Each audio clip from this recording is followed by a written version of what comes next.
Just a couple of minutes.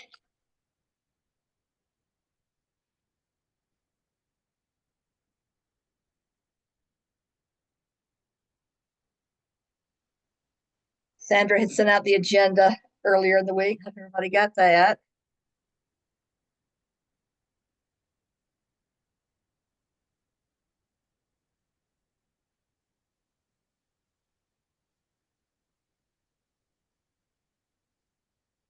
Mary, I always think you're in Alaska when I see your Zoom background.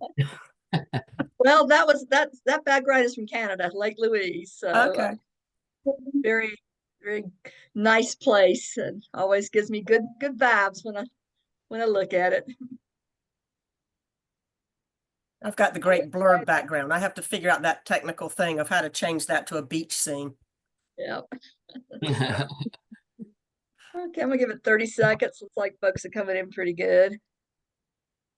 So my apologies.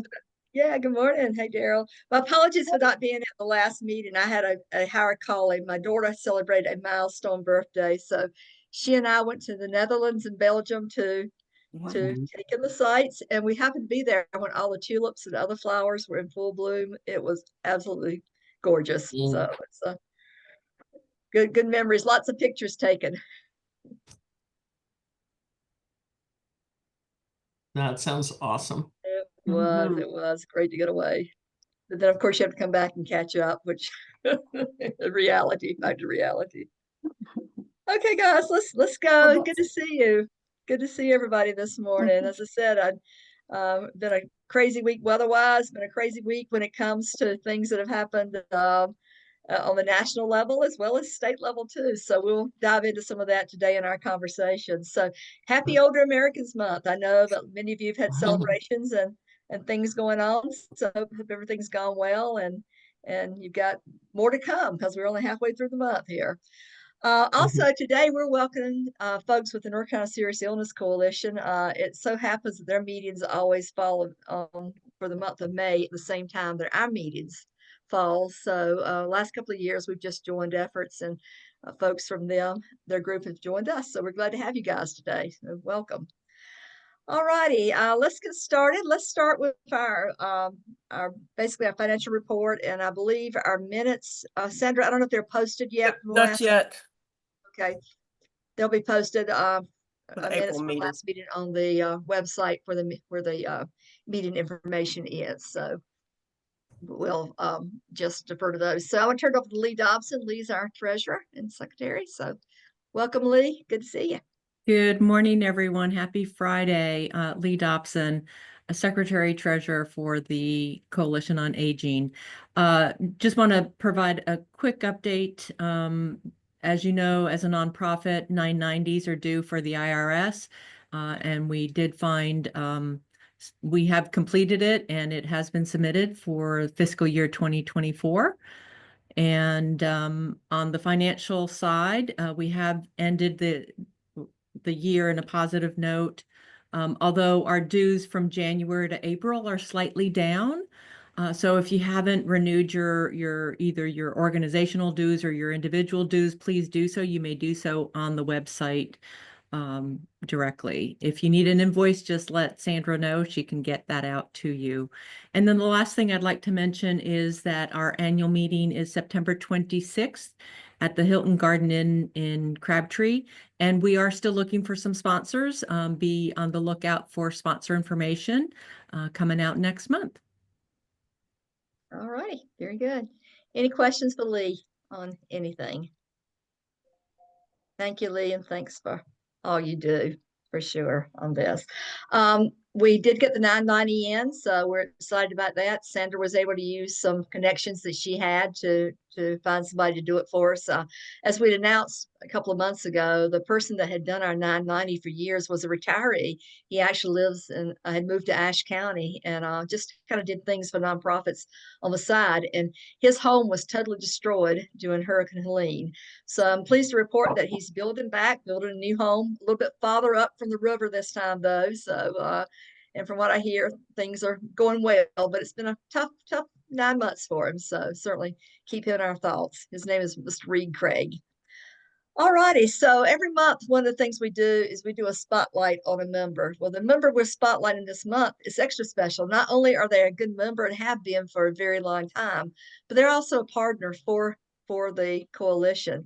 You know, we have partnership relationships with numerous organizations and groups where they get special perks and benefits in return for some financial contributions to the coalition. So I have had Transitions Life Care as a partner since we started the partnership program.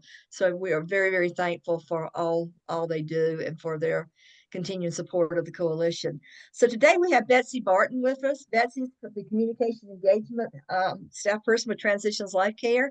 And many of you with the Serious Illness Coalition know Betsy from that also. So she wears a lot of hats. So Betsy, so glad to have you today. And we look forward to hearing what you got to say. Thank you, Mary, for that wonderful introduction. It's great to be here. Hey to all my Serious Illness Coalition compadres, and nice to meet all the rest of you as well. All right, so I know that many of you have been involved with Transitions Life Care before, so I tried to aim for a overview at a glance that also gives a few pieces of information that people might not be familiar with. So I'm going to share some slides here. And don't worry, I don't have too many of them. All right. Oh, and we were testing, so I'm starting at the end here. Hold on.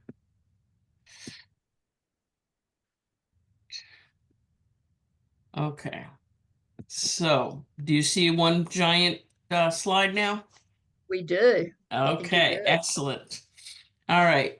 So this beautiful piece of stained glass is is in our sanctuary or chapel, which is a non-denominational space. Folks who have somebody who's died on our service can have a memorial service here, or sometimes grief groups meet there. It's one of my favorite parts of the campus because I'm just a stained glass kind of gal.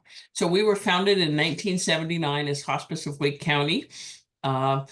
Like many hospices that founded at that time were created at that time, it was a handful of nurses and doctors and a supply closet full of donated materials. So now we've grown quite a bit. We're been around for 46 years, if I'm doing my math right. And our philosophy is that every individual deserves the quality of life they want when they're facing a serious illness or they're at life's end. So we do 5 main service lines. We do hospice care, obviously, and then we also provide palliative care services. We have a caregiver support, several staff who all day, every day are answering people's questions about resources. We also have a kids program, which I'll talk a little bit more about, and then we provide grief services in the community as well to our patients and families and in the community. So hospice, when we look at hospice, the patient and the family are the unit of care, not just the patient. And each person who's on our care has an interdisciplinary care team that altogether takes care of folks. So they meet, the IDTs or IDGs meet every 2 weeks, and they go through every patient on their service. So if there are problems that are coming up or questions, they deal with them there. And then, of course, in between that, there's always a chance to get help as well. So each person who's on hospice has an attending provider, primary caregiver, which could be a family or member or friend, a case manager, a social worker, a spiritual care counselor, a hospice aide or CNA, and then often a volunteer too, who provides everything from, could be a therapy dog, could just be coming and playing checkers, could be doing Reiki or music therapy. So this is the part I thought not everybody might know. A lot of times out in the community, folks think, oh, when it gets to be toward the end of my life, I'm going to go over to the inpatient hospice and live there for like the last 4 months of my life. Well, it doesn't work like that. So most people, 97% of people on our service get routine care. So that's provided in the home or wherever somebody calls home. Could be a nursing home, skilled nursing facility, assisted living facility, or their home or apartment, wherever they are. So a lot of folks don't know you need to have somebody in the home or very close by taking care of you. So then the second thing is respite care. So anybody who's on our service can get up to 5 days of respite care. So if somebody wants to go to the beach for a long weekend, or they just need to go lie in a dark room and do nothing for 5 days, their person could get hospice care by coming to our inpatient facility just for a short time. The third level is continuous care or crisis care. So this is for symptom management. It's usually up to 24 hours at a time. So somebody's having a pain crisis, but we don't think they need to come to the hospice home, but they just need someone paying very close attention to them. So that's called crisis care. And we come to your home or wherever you call home. So then general inpatient care, or GIP, is what often people think, oh, that's where I go live for 4 months. No, it's more, I find it's helpful to say it's the ICU of hospice care. So if somebody has symptoms that really can't be managed, whether it's pain or shortness of breath or panic and anxiety, they can come to the inpatient hospice home. Sometimes they end up dying there, or sometimes they end up getting their symptoms under control and going back home. And like I've said several times, actively dying is not a criteria to come to the hospice home. All right, then we also do palliative care.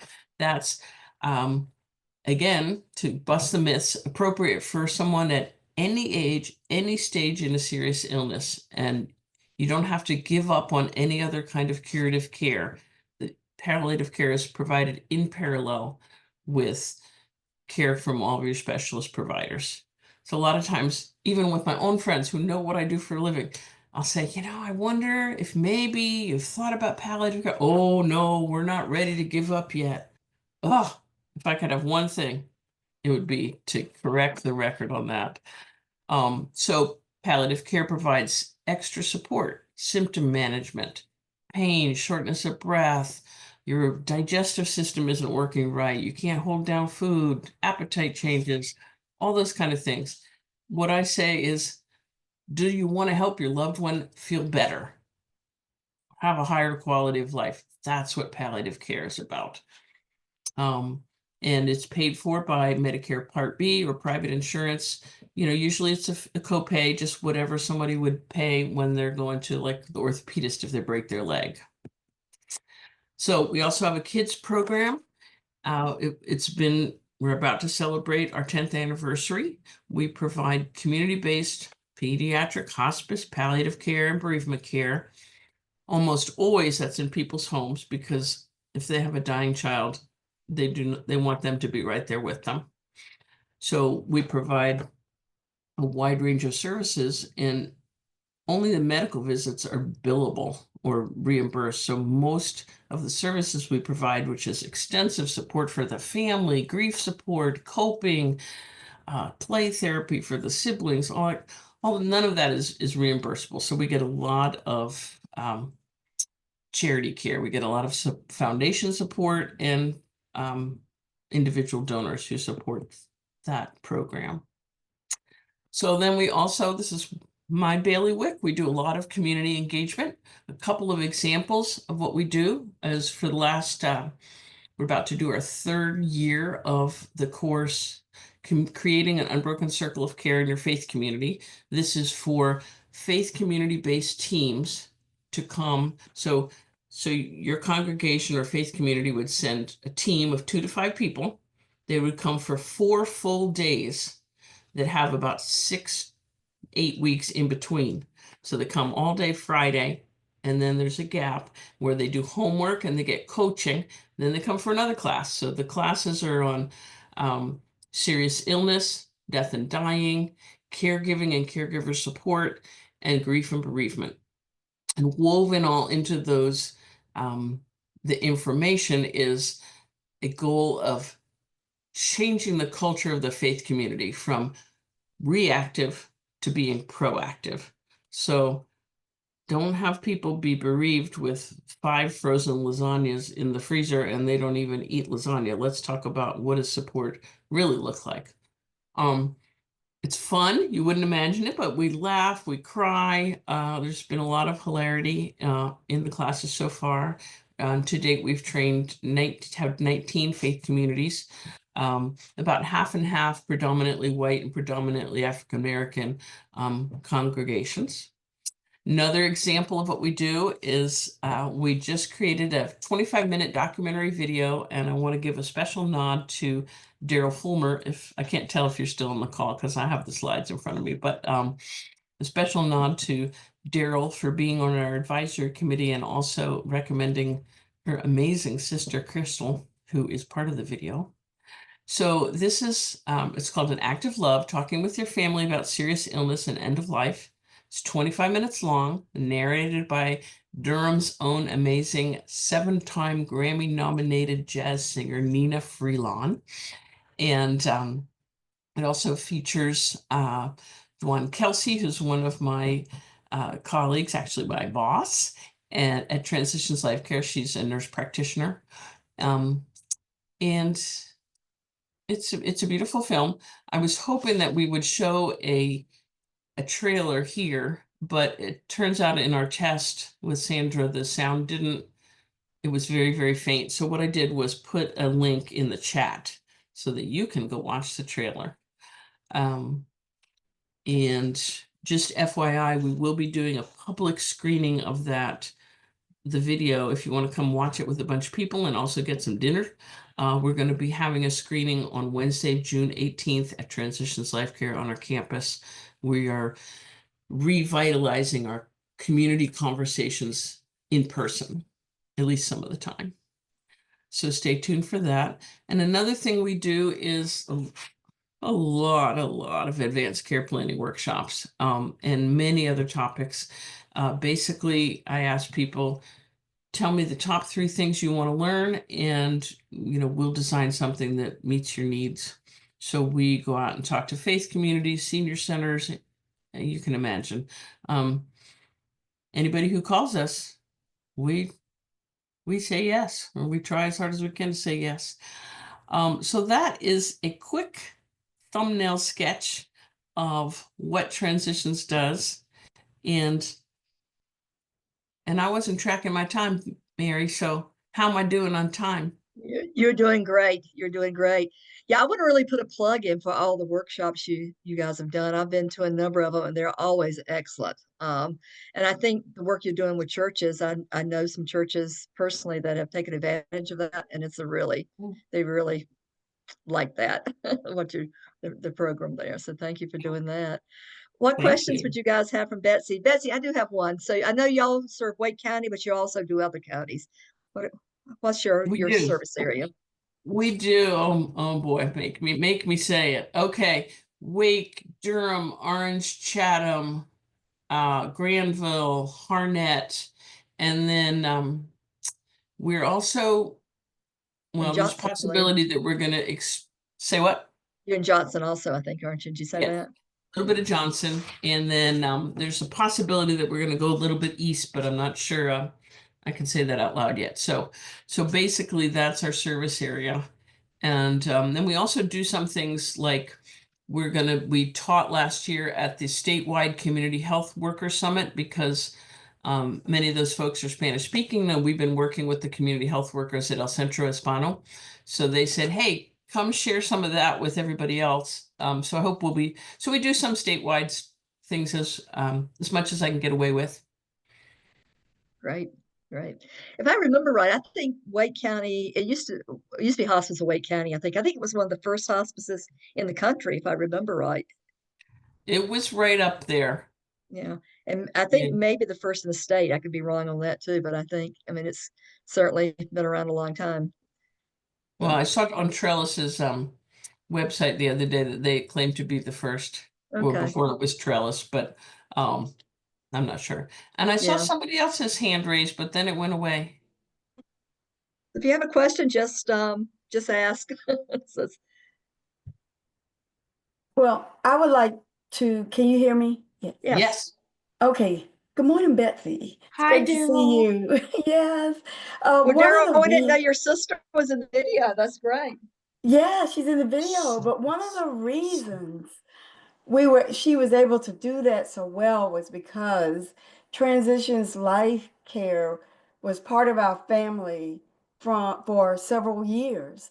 My mom went through palliative care with them, and then we, of course, the hospice care, and then during the last day or so that she was alive. And we were so very well taken care of as a family, especially my sister, because my mom was in her house, and then we finally ended up moving her to a facility. But without Transitions Life, we would have been lost. So I will encourage everyone to use the services. It was absolutely amazing, and we were able to work as a family with our emotions and everything to accept the transition of my mom and make that more comfortable for her so that because we knew she was afraid. So we just love Transitions Life. So anytime Betsy calls, I'm there. So I feel the same way about you, Daryl. And yeah. I say Daryl knows pretty much everybody in the state, and if she doesn't, she's one step away, and she'll just let you, connect you. Thank you so much, Yeah. Daryl. You're welcome. Thank you all. Heather, Hey, you got a question? Hey. I have a question, Or and comment. you know my comment because I never miss the public opportunity to. I'll add to the chorus that Daryl. I'll be Daryl's backup singer. Transitions is amazing, and as I've shared a few different times, and during the darkest days of the pandemic, my mother also passed away. Got great care in our apartment, and these are the pre-vaccines of days of the pandemic, and then spent her last few days at Transitions, and I will forever be grateful. It actually is the darkest and the most beautiful days of the pandemic. Was they let me and my daughter and my husband and my father, her husband, be with us, and this is when nobody was allowed to be together. And so the fact that her passing was in such a beautiful place and we could be together was just amazing. So anyway, love on that. And then I put it in the chat, but so excited for us to be together for this May meeting, and our June meeting topic. Actually, Betsy will be showcasing the video. So feel free, just a shout out to the North Carolina Serious Illness Coalition members, and any of you, if you want, just send me your email. And we're on June 20th from the meeting's from 11 to 1. We're going to talk about AI and healthcare. We have a speaker from 11 to 11:30, and then at 11:30 we're going to be showing the video. So you're all welcome to join that as well from the comfort of your own computer screens. Come on, bring your own popcorn. Yeah. Bring So your own Heather, popcorn. while you're speaking, can you talk about some of the exciting news about what might be happening at the legislature with the advanced care planning bill?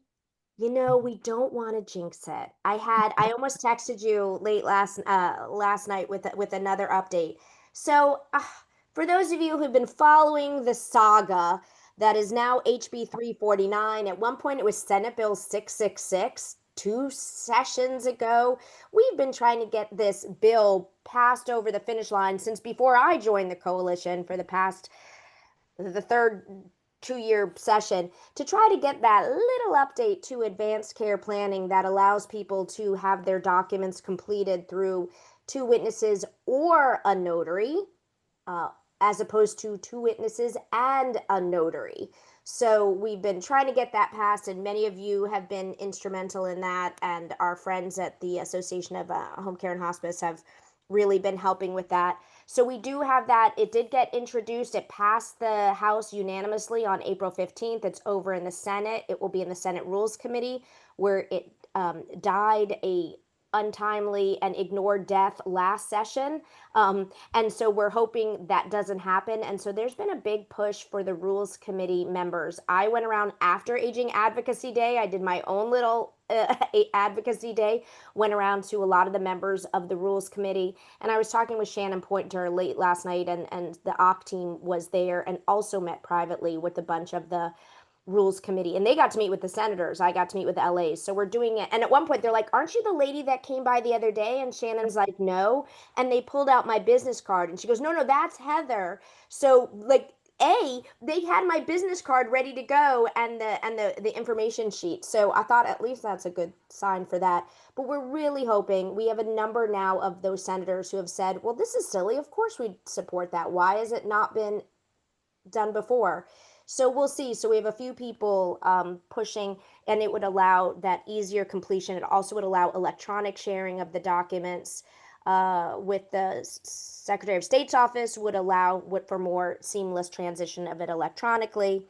And so we're hopeful that it will, if it will be heard. I feel like if it will be heard, it will pass, because it generally, when it's brought up for discussion, 2 times ago it passed the Senate unanimously. So the people, it just has been stuck in being heard. Thank you, So Heather, for your passion and for your advocacy on that. thank you. Appreciate it.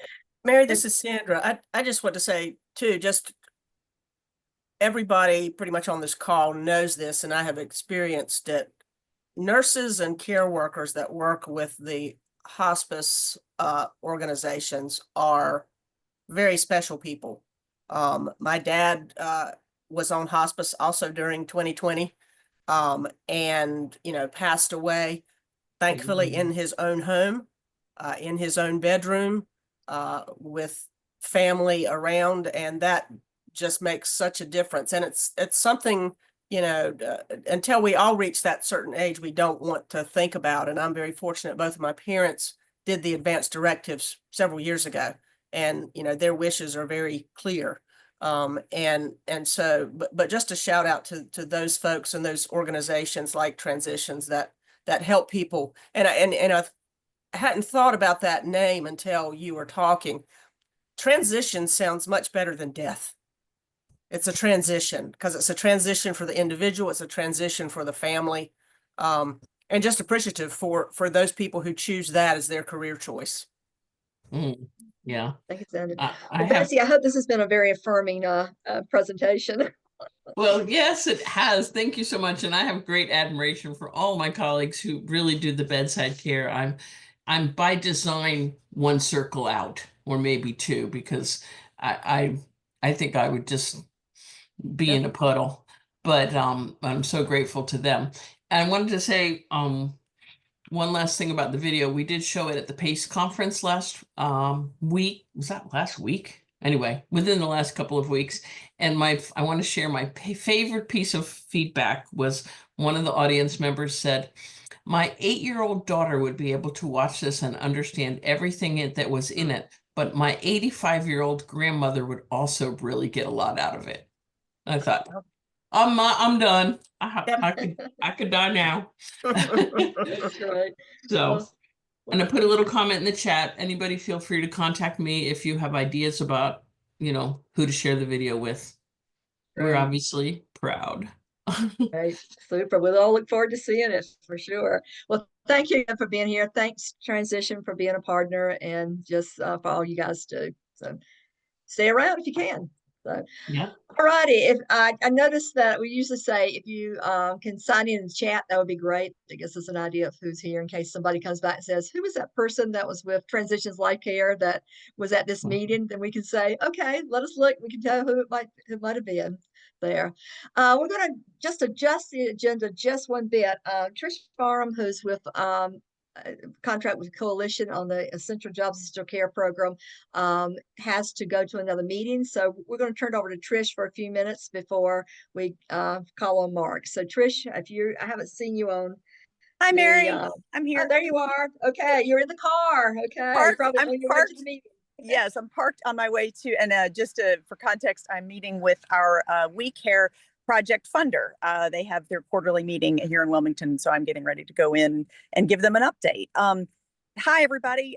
It was, first of all, so good to see so many people at Legislative Advocacy Day last week. It felt like such a successful day, and I really appreciate all the hard work that went into it, and appreciate everybody coming out for the issues that we all mutually care about. So it was just really nice to see everybody.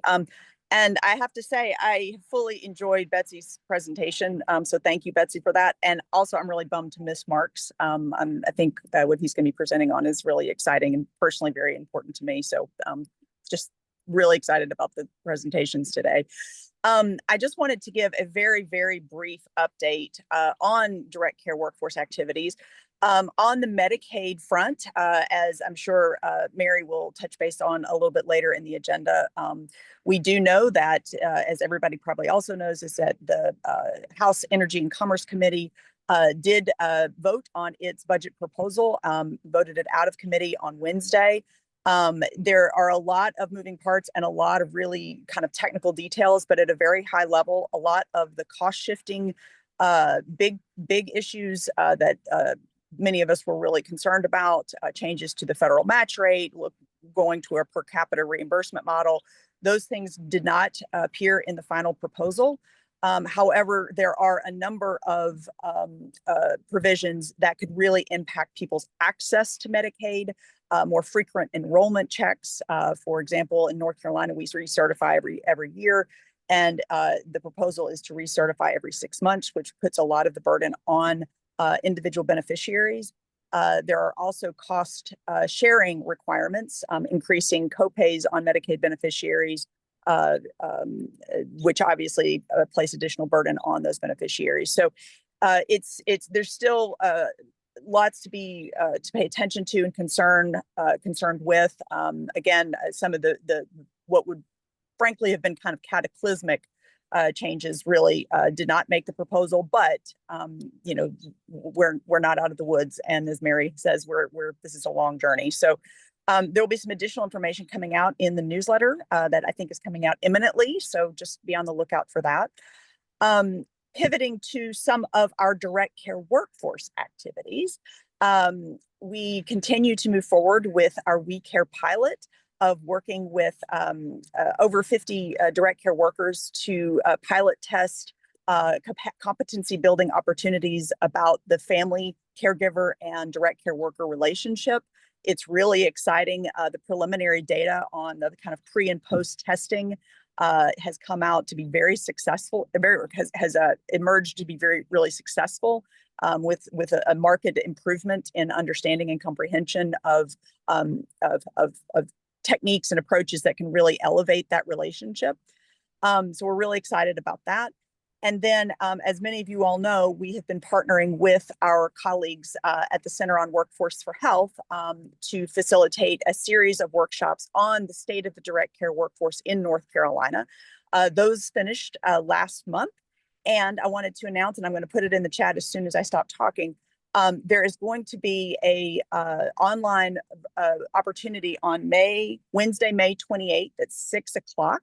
To hear a synthesis of those workshops and to get a sense of the department's kind of proposed path forward based on all the incredible input and insight that many folks on this call contributed to during those workshops. So I will put that link in the chat. And then the final thing I wanted to announce, and I hope, Mary, this is okay that I go ahead and just announce this. Okay.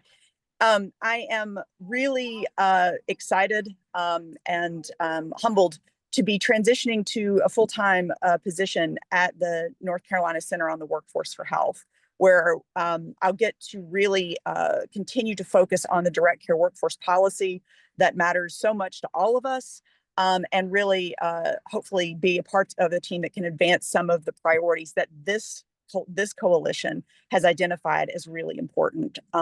So just wanted to say thank you. And I really certainly don't see this as goodbye, because it's more of a pivot. Many of these relationships that we all have with each other will continue, frankly, without disruption.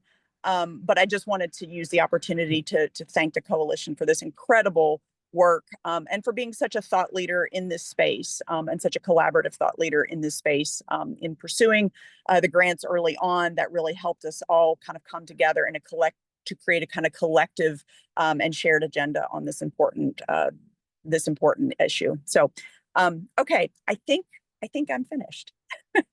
So in case you didn't get that, when she says she's transitioning to the Center for Workforce for Health, that means she's leaving the coalition. Oh, sorry. Okay. Yeah, transition in this case. Transition's a good word, but it also is kind of bittersweet from our standpoint. But there's not enough words to thank Trish for all you've done. I think Trish has been the cheerleader, the incubator, the person that's been really gotten this whole direct care worker issue, and the fact that we, as a state, we really need to address this. She's gotten I want to say off the ground, but she is the one that has just continuously been the glue that's held all the efforts together. So we're excited from the standpoint of the coalition is that we think that what are the work that Trish did, the work that was even done before she came on board, kind of set the groundwork for something that now has been, as she said, transitioning to something that's more established now. It is something that's really got teeth and that can really, take the ball and go with it. So I think that's a good role for the coalition to have, is that we don't necessarily need to be doing all this stuff ourselves, but if we can get things going and we can engage lots of partners and look for next steps for continuity and future things, we think that's a good thing. Trish, there's two things that you didn't mention y'all's visit with Hudson. We did have a kind of a shift in kind of the focus of the essential jobs, essential care effort. We decided with the fact that Medicaid is so critical to older adults and persons with disabilities, not only for basic services, but for the home care, the assisted living, the long-term care, nursing home, that we needed to take a lead in doing some things on that. So Congressman Hudson is on the Energy and Commerce Committee that basically looked at, made the big decisions about Medicaid. So tell them about your visit, Trish, that y'all had with them. Absolutely. And my memory is fuzzy, but I think I gave a little bit of an outline of it last month. But I'm happy to give an update on, or give information about it again. Absolutely. So as Mary said, Senator Richard Hudson is a kind of a key member of this or key part of this equation, the Medicaid equation, because he does sit on the Energy and Commerce Committee. And we were, again, thanks to coalition partnerships and relationships, we're able to pull a group of people together, including family members from his district and direct care workers from his district, to have a conversation with his legislative director and really articulate and what I keep saying, connecting the dots between some of the changes that were being proposed at the time or considered at the time, and how that would have, frankly, an unintended consequence on the very people everybody claims are the priority in protecting. So, who knows the significance of that impact. But we certainly, again, thanks to the coalition's membership and relationship, we're able to lend our voice to the advocacy effort, I think, in a very credible and meaningful way. And so really appreciated people coming together to make that happen. I did want to flag, since I've got the mic, I wanted to flag one other thing as a point of gratitude. I think it's really important to underscore that, I have so appreciated being able to kind of be the head cheerleader of the concept of EJEC and being the coalition's representative on the We Care efforts. But EJEC really was conceptualized by our partners at PHI in partnership with the coalition and members before I even came on board. So you all really set the foundation for everything that has happened in the last several years. And I know, Mary, you said that, but I wanted to kind of underscore that all of the work and any success we've all had is because of your all's vision in setting this structure up to begin with. So just wanted to acknowledge that and to again, thank everybody. Thank you, Trish. Trish, one last thing. Can you comment about the comments that were sent in to Medicaid? Oh, I've totally forgot that. Yeah, thank you. I totally forgot that. So last week, the coalition submitted back up one thing. The Department of Health and Human Services, in particular the Medicaid program, the Division of Health Benefits, will be issuing a reprocurement for its standard plan health plan contracts coming up. And in doing so, in the course of kind of planning for that effort, they released a policy paper, or kind of a paper kind of requesting insight or feedback on some proposed policy directions. So you all may remember this detail that by the General Assembly's mandate, the department is required to integrate dually eligible beneficiaries into the standard plan model. believe it was 5 years after launch, which is this technical timeline. And there are a whole lot of considerations for that to happen. There are certainly some, at least theoretically, some really important coordination of care benefits and opportunities that would be presented for this very, very vulnerable population. But there are a lot of administrative and service delivery considerations and frankly ambiguities that deserve more attention and more technical detail than what was outlined in that paper. So the coalition, with the review, the editorial review board of our board executive committee, really articulated a position of we support the inquiry, but we want more detail. We need additional content on how the department envisions integrating the dually eligible population and being mindful of X, Y, and Z factors. So Mary, I don't know if I'll be able to walk and chew gum at the same time to pull that up, to put it in the chat, but thank you for flagging that, and we can absolutely make sure that it gets distributed. So we've got a newsletter going out this afternoon, Trish. That's one thing I think we can add to that. Absolutely. Great call. Yeah. Okay.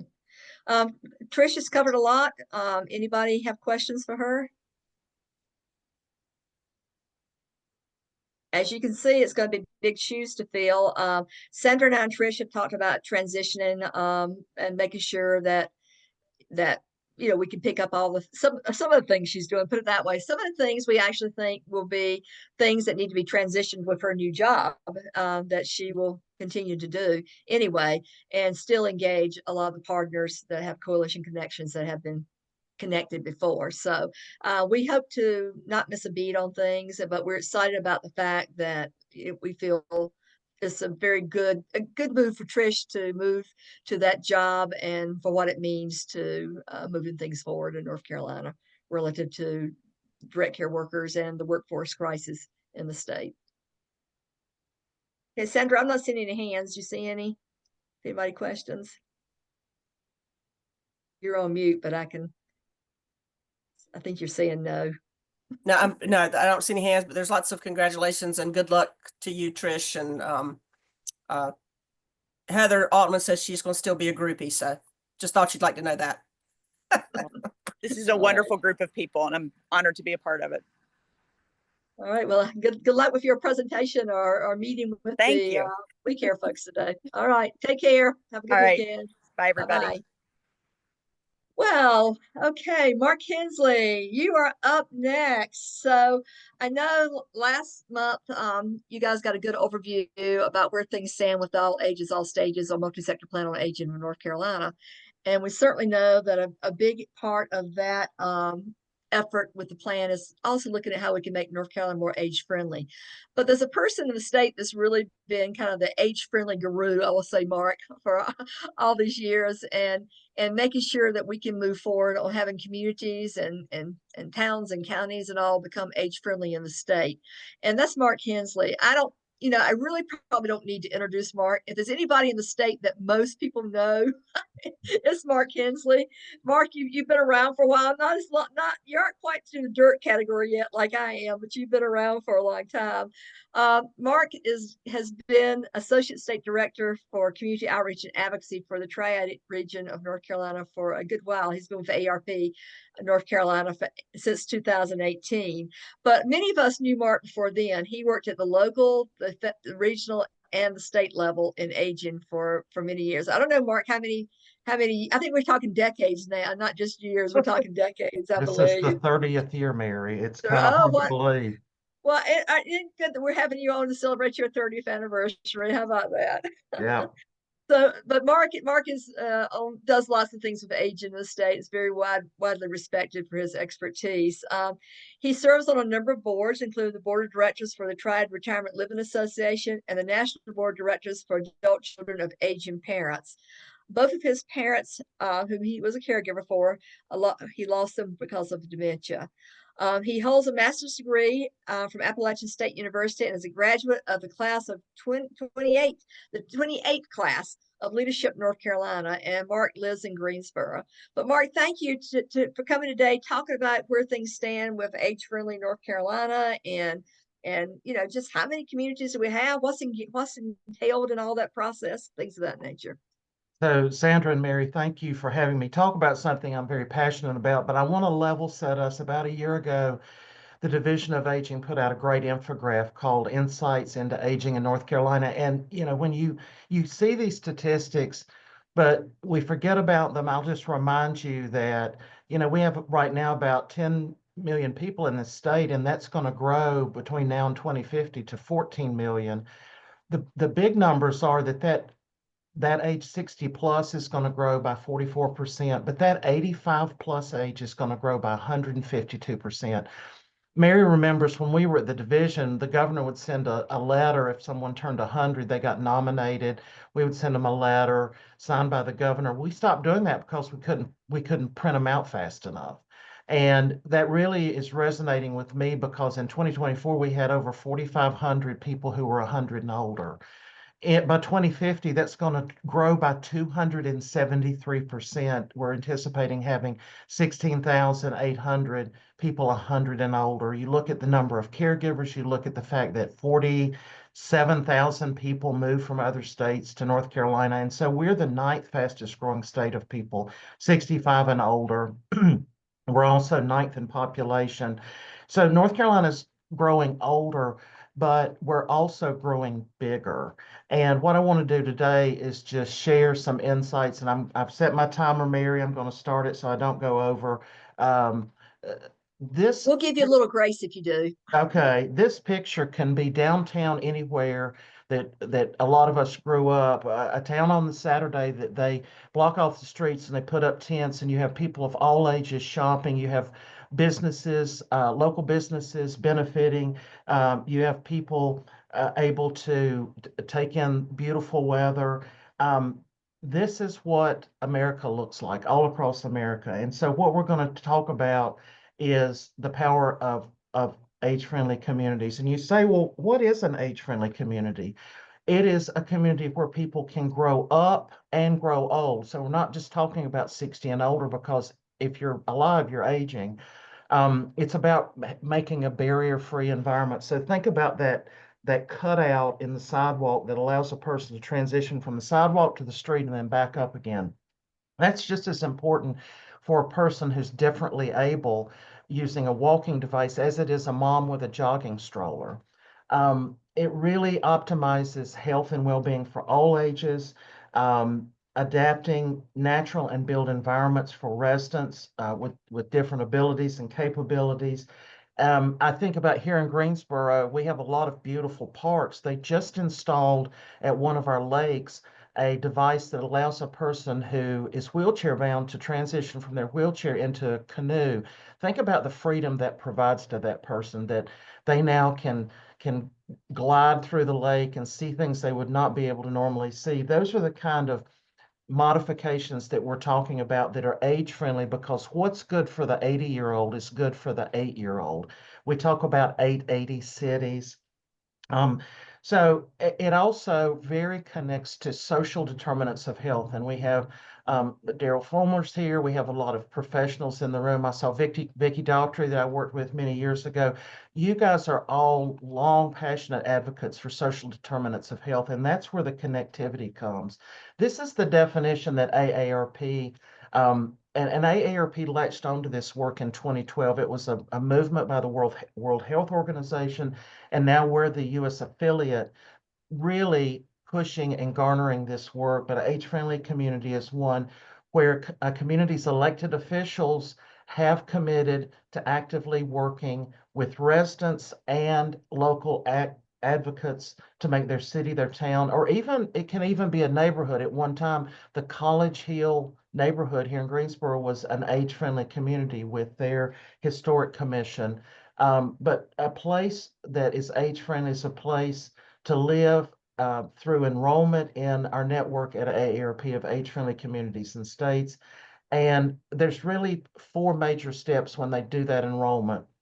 It's a 5-year process. It's called collective impact because think about nothing about us without us, because it's not just those officials or those people that are aging advocates, but it's also about involving the community and all sectors of the community. So think about Mary always says, if you're not at the table, you're on the menu. And I agree with that, but it's about pulling in your first responders, your faith-based community, your public and private education, and the list goes on and on and on. But you conduct a needs assessment, and this can be done through a survey. Um, Orange County is actually one of the best of breed in the country for an age-friendly community, and they're on their third 5-year master plan of making Orange County age-friendly. And after you know what your gaps are, but also what your strengths are, again, here in Greensboro, where I live, we have vibrant parks and outdoor spaces. That may not be the case in some other parts of the state. Then you develop your action plan and how you're going to evaluate your process. And we've all been through planning processes. Over the years in the work that we do. This is very much straightforward. You pick 2 or 3 things that you can make better, and then you do your implementation and assess your plan, and then you start all over again. But all of this is done with the voices of older residents at all stages of planning, implementation, and evaluation. Um, so why would we want to focus on a livable community? And I'm going to use the word age-friendly and livable interchangeably, because if a community is a livable community, it's age-friendly and vice versa. Um, don't have to tell you guys, this country is growing older. We know that the baby boomers came along and born between 1946 and 1964, and they transitioned America. We built more schools. We had neighborhoods boom. We had suburbs boom. Well, now the impact of that is affecting things like 10,000 people a day are turning 65. 10,000 people a day are now eligible for Medicare. There's a lot of talk about Social Security solvency in the next 10 years. Because of that huge boom in population, we have to transition this country. Again, statistics that you all live by, that intersection where we're actually not repopulating this country.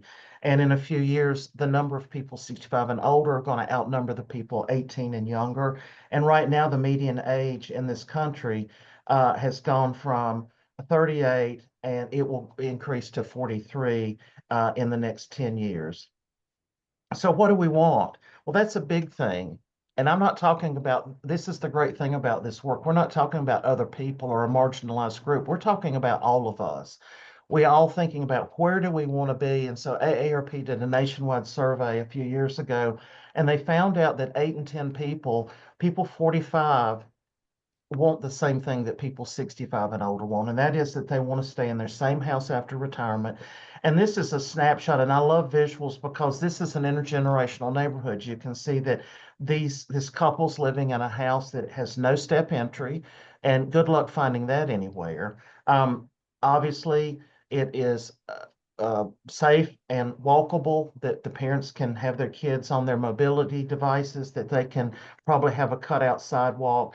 And so this is the ideal neighborhood, but unfortunately, that's not always the type of neighborhood that we have. We see people put in ramps, temporary ramps. There's a big need for ramps because most of our homes were never designed to take a walker and walk through the bathroom door and pivot around and be able to toilet appropriately. You have to take a walker, turn it sideways, and hop it along because we didn't build houses age-friendly. Visually, an age-friendly community looks like this. It's a safe place to go walk. I want you to look at this crosswalk. It's not just a crosswalk, but it's beautification. There's planters that are built in. It visually makes the driver want to slow down. The walking area is brick, whereas the pavement is a different color. You can see there, if you zoomed in on this, there's lighting, so that this is lit up, not just up above, but also on the ground. So pedestrian safety, being able for cars, people, and bicycles to share the road. I was in Puerto Rico about a year ago. Puerto Rico has this down pat. They have biking lanes that are very specifically designated, but also protected so bikers do not become a fatality from cars. Getting around without a car, this is a picture in Charlotte. They have that wonderful electric metro system, but a lot of our cities, there's been the fight between Durham and Raleigh and RTP about putting in a train system, and they're going to have to do something because if you go down I-40 at 5 o'clock, it's more like you creep down I-40. Living safe and comfortably. We're talking about neighborhoods that people watch after each other, that if an individual has some type of cognitive impairment and they wander, that neighborhoods are aware of looking for the signs of a person that's wandering and what to do and who to call so that there's an immediate response. And the other thing is, as we get older, older people don't want to just retire. They want to volunteer in the community. They have 30, 40 years worth of experience. They have higher education, being able to volunteer, but also older people would like to work, make a little extra money. They want flexibility. So this is a nod to our Commerce Department that they need to embrace the power of older people and the wisdom and knowledge that they bring to the table. A few years ago, there was a plan written in Greensboro called GSO 2040. And it was one of those, a lot of cities do that. And in that plan, it talked about that older people were a burden to the tax base, that they cost government because of their healthcare needs, because of their transit needs. They actually cost the government money. And AARP fought back and really pulled data, and they changed that plan dramatically because of our input, because we proved to them that actually older people own the wealth in this country. The vast majority of businesses are owned by older people. A lot of people have their second act where they go to work or they open a business after they've retired, maybe something they wanted to do, a travel agency, an antique store. People 50 and older contribute to the economic base of this country for $189 billion in economic growth. That's 40% of the GDP, responsible for nearly 3 million jobs and contribute to the tax base to almost 20 billion with a B. So to say that older people are a drain on the economy is a false narrative. And also, if you go and speak to county commissioners or city council, most of those people have gray hair. So you're talking to them about the needs of not just the people in their community, but themselves. So what is the focus? And it's an 8-leg stool. It's the 8 domains of livability. And back, I don't know, 2003, we had an employee at the Division of Aging, Dr. Yoko Kroom, and she was a planner, and we started looking at senior-friendly communities. This was long before AARP got into this business. Heather Burkhart, Mary Bethel, and I and others sat around the table, and we talked about, I think back then we had 11 domains of age friendliness, but AARP's got it down to 8. And think about these in terms of social determinants of health. Housing, biggest issue in this country, in this state, is affordable, age-friendly housing, accessible housing, outdoor spaces and buildings. Are we designing those so there's a place to sit down, to be cool, a place to walk dogs safely? Transportation, another big one. I can tell you, I went to an event in Hickory, North Carolina on a Saturday night, had an adult beverage, and thought, I'll just take a Lyft or an Uber back to the hotel. There's no such thing in Hickory, North Carolina. We have got to have accommodations for people. One thing great that came out of the pandemic, if I want to order, a pack of gum from the grocery store, I can have that delivered to my house. But we have so many other things we need to fix to make transportation affordable and accessible for people. Next is that communication information. Where do I go for help? We're fortunate that we have North Carolina 211. You can dial those 3 letters, 3 numbers anywhere in the state, and 24 hours, 7 days a week and get assistance. But people are always looking for where do I go for local assistance. And the Aging Network, our senior center network, we have one of the strongest in the state. That's a real important factor in this state, that we have such a strong senior center network, thanks in great part to Leslie Breen and Selena Royal and the folks, Rebecca Freeman, that has worked to strengthen that over the years. Next, 5th is civic participation and employment. I've mentioned that already. Respect and social inclusion. Some people call this a DEI, but this is really, and I'll talk about Archdale, a little town in Randolph County. They actually have a growing Hispanic population, and they're putting in soccer courts to really give a nod to that population. They love sports, they love soccer, and they're putting the flags of their country up to say, we welcome you, we want you to feel included here. Human service, health services and community supports. This goes back to your things like Meals on Wheels. Um, uh, if you've noticed, hospitals have figured out that you don't need to have the big campus at Cone, but Cone actually has satellite hospitals all around the triad so that people only have to go a few miles to get health care. And those neighborhood pharmacies are starting to really outpace Walgreens and CVS because they're accessible, they're easy to get to, they're easy to get in and out of. And then lastly is social participation. Again, it's about getting people out. We found out in the pandemic that isolation can kill people, and it does. And so having opportunities for people to stay connected. And there are other areas that are below this. I just mentioned emergency preparedness. Since Helene, AARP and many, many other organizations are really putting a lot of effort into emergency preparedness. We talk about elder abuse prevention. That's really avoiding frauds and financial exploitation. Public safety as a whole is important. And then age-friendly and dementia-friendly fold together very much like, remember when we put our hands together and fold them together and it's two hands together make a church, and you do like this, and the people make the church. The same is true with dementia friendly and age friendly. They work hand in hand. They complement each other. They do not fight each other. Just real quick, what are outdoor spaces? And I love pictures to just show that we're talking about having elevators. We're talking about staircases with railings. We're talking about shading and benches, bicycle racks. Paved places to walk so that you don't get your shoes muddy. Mount Airy is probably one of the most age-friendly communities I've ever been to. They're absolutely amazing. Next is the transportation, and you see this is a shelter that's provided. One of the big problems here in Greensboro is there's not a stop for the bus at the senior center. So we're coming and saying we're not criticizing. We're saying, look, we've got to make accommodations to get people where they need to go. Of course, we've talked about housing, and this is about all incomes.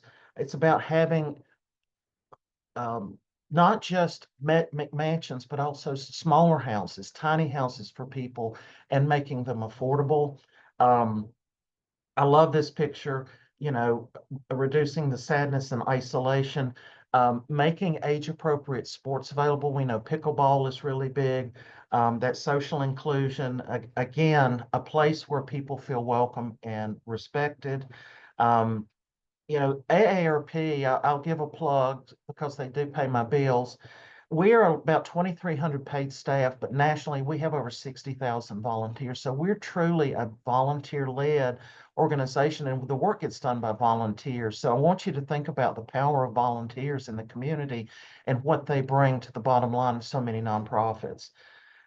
We've talked about the communication piece, and you know this is also a piece about closing that digital divide. There's great advocates now in the AAAs that are digital navigators to help the older adult population really close that digital divide and make Wi-Fi accessible and make use of the technology that we have, not just in urban areas, but in rural areas.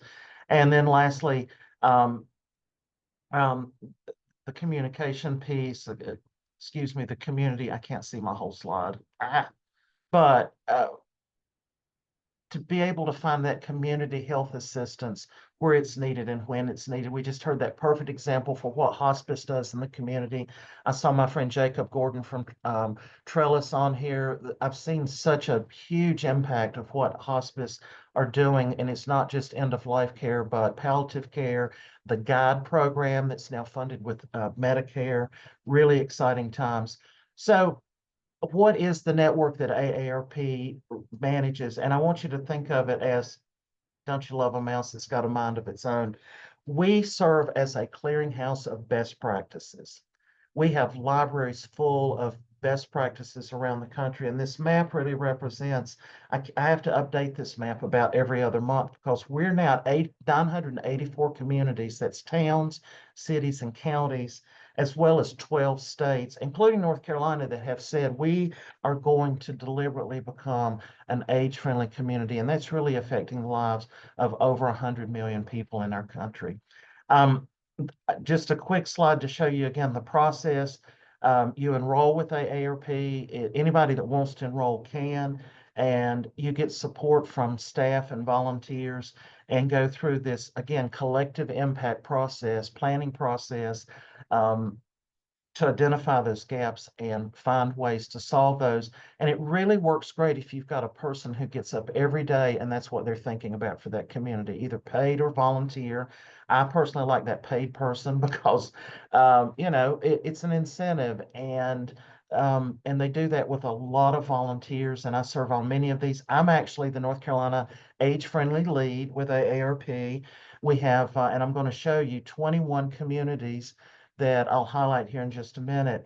But when we started looking at North Carolina becoming age-friendly, we did a survey statewide, and we had almost 5,000 respondents to that survey. It was called Age My Way NC. We did a whole day summit on it. Keep in mind, I've got 40 minutes to get through this, and we've literally had day-long conferences about this. But we found out people want to stay in their home. They don't want to relocate. They really want to age in their home, and they worry, will they be able to afford to do that with rising tax prices? I know Forsyth County is proposing a 4% tax increase, and then they've done a reassessment that homes are valued even higher. So it's a double whammy on people with fixed income. People won't be able to get around if they can't drive.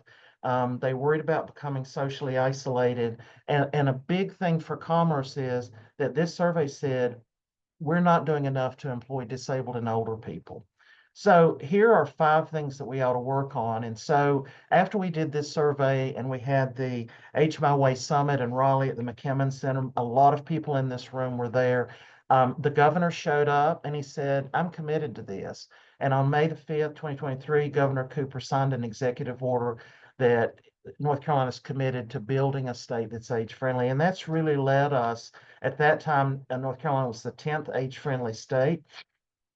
And the difference is that this is not just putting all the work on the Division of Aging. It's always been that way. Now it is a multi-sector through all of the cabinets under the governor's leadership. And that's really what led to the All Ages, All Stages NCCOA roadmap for aging well and living well. I cannot say enough about Rebecca Freeman and Divya Van Kattengissen, who has led this work.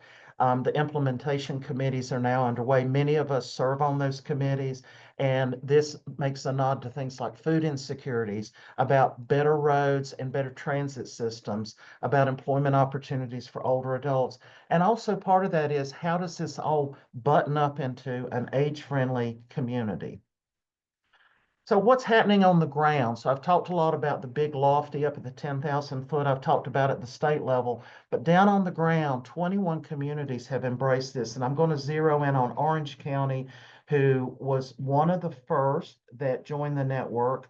They joined in 2016, and Janice Tyler has done an outstanding job with her entire team. And she literally said every day something happens that she can go put a note in her book that contributes to Orange County being age friendly. But you can see the momentum has picked up and picked up. If you live in one of these counties or one of these towns, shoot me an email. I would love to introduce you to the person leading that work. Paula Hartman Stein is on this meeting, and she lives in Brevard, and she's one woman that said, this is really what needs to happen in Brevard. And that one woman went to the mayor and made her case, and the mayor said, well, let's do it. That's the power of what the power of one person can do and make change. But I've also seen in Mecklenburg County, the county has embraced this. They have a full-time person. They have an outstanding website. Well, they're calling together what are the resources available for people as they age, all ages. Again, that 8 to 80, 880 cities. Durham County and Durham City have combined their efforts. They just submitted their plan last week. It got approved last night at 7:55. We got the email. I've mentioned Mount Airy. All of these folks do this in different ways, but AARP sort of sets broad parameters on how you can do it, and you get to choose. Those broad parameters are found in resources that I'm going to show you here in just a minute. Something I'm going to give you homework. If you'll just Google AARP Livability Index, and you put in your zip code, that's going to tell you what is the score based on all of the data that's out there, all the data put out by planning departments, by universities, anything that's in public domain. AARP has this engine that calls all that information into the 8 domains of livability. So let me show you what it does. I actually put in, I don't know how I did that. Come on. Okay. I put in a zip code in Raleigh. This is your zip code. I think this is near Rebecca Freeman's house. The data that pops up is fascinating. First of all, you get the population, you get the demographics, you get life expectancy, you get the number of households, the median income, how many don't have a car, and it goes even deeper into the climate. So think about if you were wanting to move somewhere as a retiree, how valuable this index would be. If you go a little deeper for this, it says that overall score is 57. So think about when we were in school, 100's perfect. Um, this zip code in Wake County performs at 57, so they're a little bit above the median. You see the average score in 2023 was 47 in the nation. So this zip code's doing a little better than that. The lowest score in the nation is 24 and the highest is 75. If you dig a little bit deeper, then it breaks it into the 8 domains of livability. And you can see the housing scores below. As a neighborhood, security and proximity is a little above, but you're starting to get an idea. And if you click on these key indicators, and for this one, I clicked on housing to go just a little bit deeper, and you see that in housing, you get values. You see that the cost of housing, it's not gone down. If you look at the bottom, it's getting worse. That arrow down means it's getting worse, and arrow up means that it's getting better. Equal is no change. And you can continue to click, click, click, and it literally goes into the data sources that you want to find. You can see that zero-step entrances, it's about 40%. Could be improved. But again, I give this to you as a tool to examine not only where you live, but where you work, play, and worship. This is a great tool. This is actually the second round that we've done with the Livable Communities Index and made it even better. I was talking about those resources at AARP.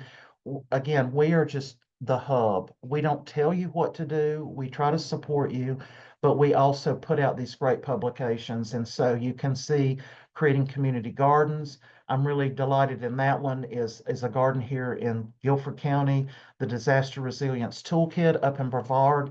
They're taking some grant money and doing disaster preparedness as workshops as part of their age-friendly work using this resilience toolkit. The walk audit toolkit, we have volunteers that are trained in this, and this is a free guide to go out and actually take a group and walk sidewalks and score where are there cracks, where are there pedestrian barriers to pedestrians, routes making breakage. This toolkit is used throughout the state, and then you take those findings and you take them to the municipality and say, okay, we've done the work. Now you can go out and fix it. Creating public parks and outdoor spaces is another one. If you continue to go, we also have these roadmaps for livability, and there's 8 of those, and that's the step-by-step how you go from your listening sessions to your surveys to actually creating a plan. It's instructional books based on best practices. And folks, this is planning 101. If you go to any planner at your city or county and say something about age friendly, they probably will get bright-eyed because there's always a session at the National Planning Association conference, a whole track just on age friendly. Raleigh just passed, as did Cary, an ADU ordinance. AARP publishes a book called The ABCs about ADUs, accessory dwelling units. And those are those, we used to call them granny flats. We don't say that anymore, but housing on your property that allows a person to be independent but very close by. Home Fit is about making your house a lifelong home. That's a workshop that AARP provides in the community for free. we're taking a real focus on rural because, as you know, North Carolina, 80% of North Carolina is rural. And I always say in a little community like Mount Airy, you can get a lot done in a little community. People come together. Sometimes the barriers in urban communities is just the pure size of it, or making sure everyone is heard. So all of these publications are available for free. The last thing I'll zero in on is our AARP Community Challenge grants. Every year, this is all opened up to the community. Any nonprofit or municipality can apply for funding to take a little bit of money and make big change in the community. And this year, North Carolina got 13 grants. We just announced those to the grantees yesterday. I cannot tell you who those are. They will be made public next week. But these are anywhere from $2,500 grants up to $25,000. And we have partners. This year, Toyota provided the funding for some of our big grants up to 25,000. So stay tuned. We'll be making an announcement about those grantees that are statewide from Murphy to Manio that got some funding to make great change in the community. I'm gonna stop there and say that this work gets me excited, as you can probably tell, because it really makes me think about where I live. I get to work with some great people that are thinking ahead about how to make this state a great place to live using um, proven tools, but it also attracts people here to increase our tax base. And again, if you're here, you're aging with me. Now I get up and look in the closet. If I'm going somewhere, am I going to wear my orthopedic dress shoes, or am I going to wear the ones that are real shiny and pointy? And most of the time I go to the orthopedic shoes because I have plantar fasciitis. So I'm stopping a little early to say a lot of you, I see Ali Climo's in the room, are participating in this work. And any questions or anything you've got to share would be valued for the group. And I hope this is hopefully giving you an insight into why we've put so much passion into all ages, all stages, because sort of the 10,000-foot level that is our multi-sector plan toward not only solving a lot of problems, but making North Carolina a great state to age, to live and to play. Mary, you're muted. I finally get to tell Mary she's muted. Because my husband was cutting the grass. So thank you, thank you. This has been a tough month for people who work in public sector and human services and things of that nature. So today, I think we wanted to have a focus on upbeat stuff.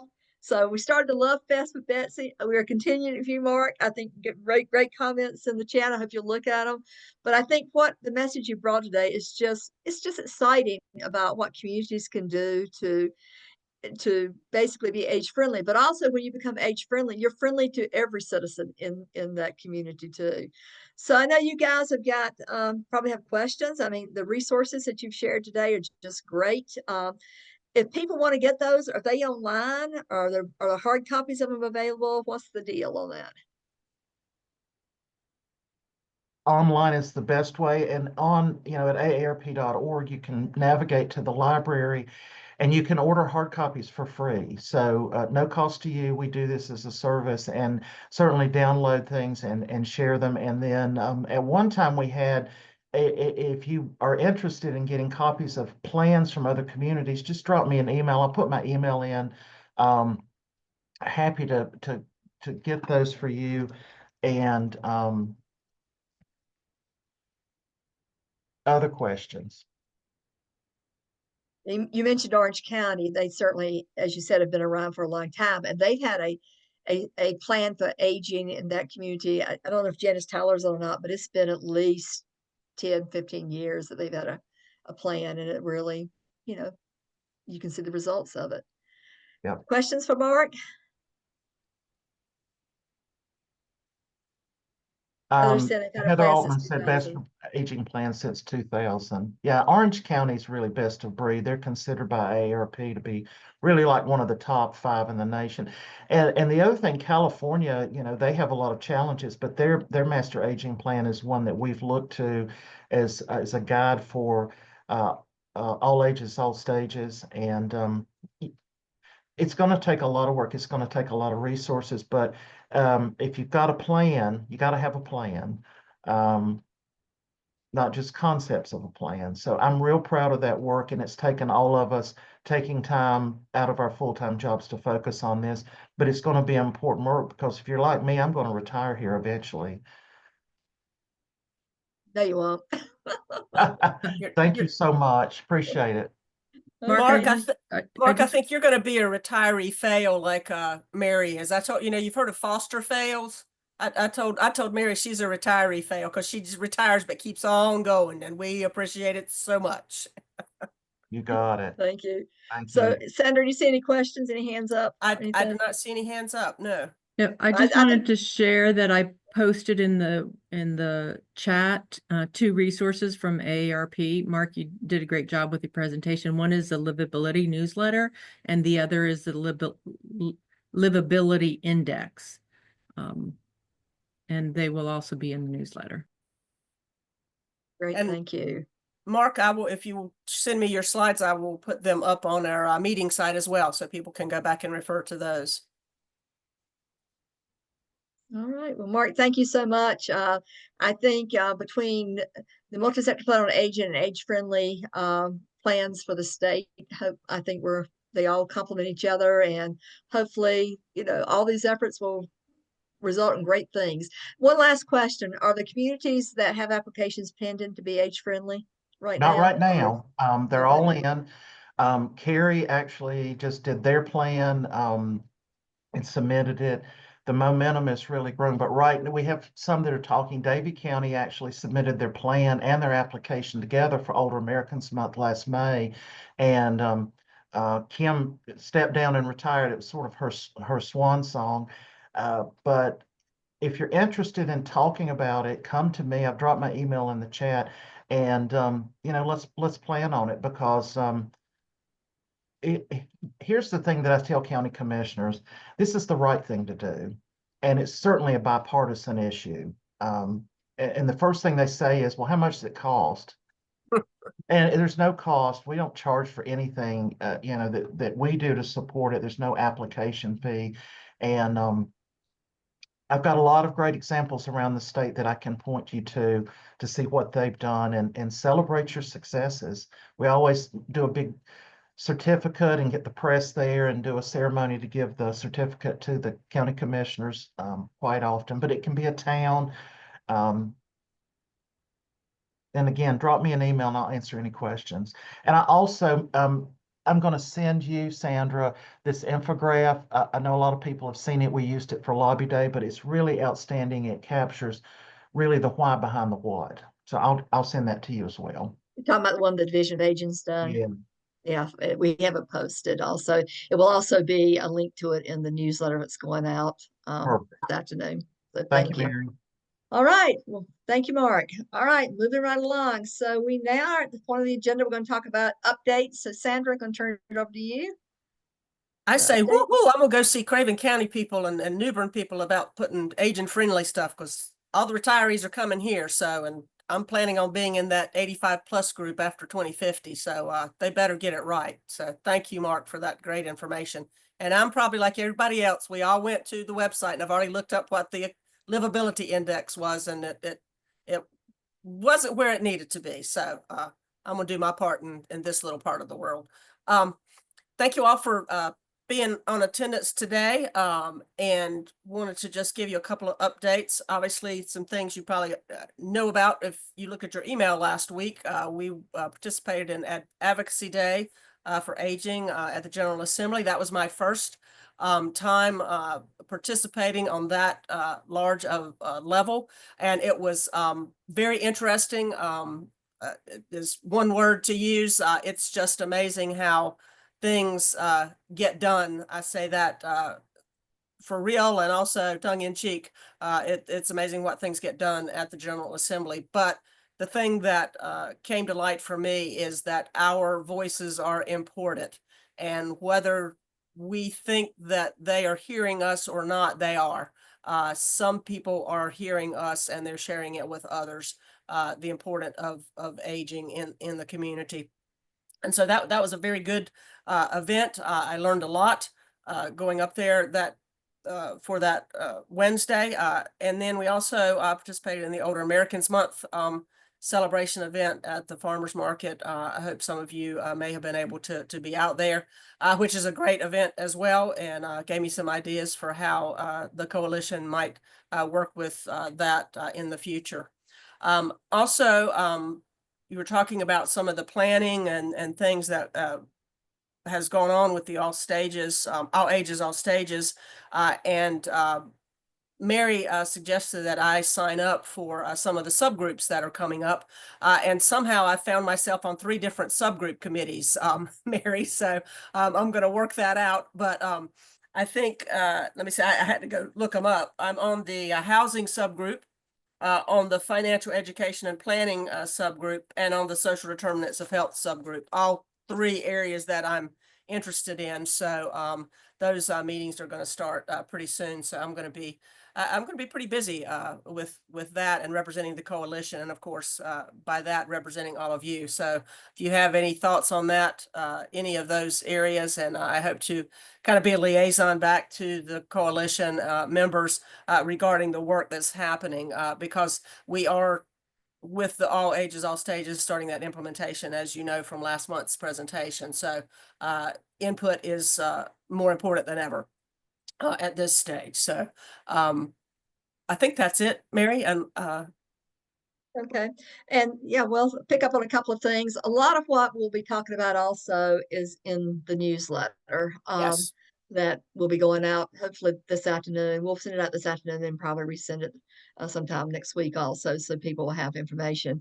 We have said it's been an incredibly busy couple of weeks. I want to thank everybody who took time to contact their House and Senate members in Congress about Medicaid. Now, I know some of you saying, well, you're putting all this focus on Medicaid. Why aren't we talking about, funding for Older American Act programs and things like that? Well, we have been, but the big reason why Medicaid has been such a focus is that if a lot of the things that had been on the table for Medicaid had gone through, it would have been devastating consequences for state budgets, which means that state budgets would not have the money to continue to do a lot of the state support for other programs like Home and Community Care Block Grant, like funding for just the things that impact the lives of folks in our state. So that's why there's been such a focus on Medicaid. Tricia mentioned the visit they had with Representative Hudson. I don't know if people know it or not, but from information I read, Representative Hudson is about the 4th most powerful member in the House of Representatives. He heads up Republican National Committee on something or another, but he's a real behind the scenes power broker. Before he became a congressman from North Carolina, he was a staff person for members of Congress. So he understands the inner workings of how things get done. So I think it was very critical that they had that very important meeting with his legislative person. So things like that, it takes time and effort, but they're the types of things that are necessary if we are going to try to be proactive on things there. So it'll be a summary kind of what went on, what the House Energy and Commerce Committee came up with regarding Medicaid. The plan is that they did mark that bill up. They did approve it out of committee after a 26-hour marathon session that had 26 people arrested for trying to make their voices heard about the importance of Medicaid during the meeting.